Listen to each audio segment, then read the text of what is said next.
సోనియా గాంధీ గారు ఇచ్చిన మాట ప్రకారమే తెలంగాణ బిడ్డల కోసం బంగారు తెలంగాణ దిశగా తెలంగాణ ఇస్తే 10 సంవత్సరాలు మీరు దాచుకొని ఇంటికో ఉద్యోగం ఇస్తా, దళిత ముఖ్యమంత్రిని చేస్తా, ఇవన్నీ చెప్పి ఎవరు బాగుపడ్డారా? నీ కుటుంబమే బాగుపడ్డది. ఈరోజు వచ్చి ఈ బోడి మాటలు, సంబంధం లేని మాటలు మాట్లాడుకుంటూ తెలంగాణ ప్రజల్ని తప్పుతో పట్టేయాలని చూస్తున్నావు హరీష్ రావు.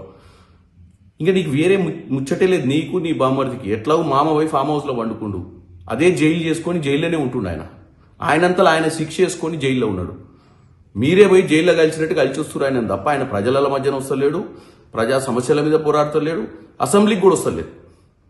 కాబట్టి నువ్వు ఈరోజు చేయాల్సింది ఏంటంటే ఆత్మ పరిశీలన చేసుకోండి. మీ పార్టీ పరిస్థితి ఏంది, సంస్థాగతంగా మీ పార్టీ ఏ స్థాయిలో ఉందో చూసుకోకుండా మా పార్టీ మీటింగ్ల గురించి మాట్లాడటం ఏంది? నువ్వు మా పార్టీ అధిష్టానం ఢిల్లీలో ఉంటుంది, మీ పార్టీ అధిష్టానం ఫామ్ హౌస్లు ఉంటుంది.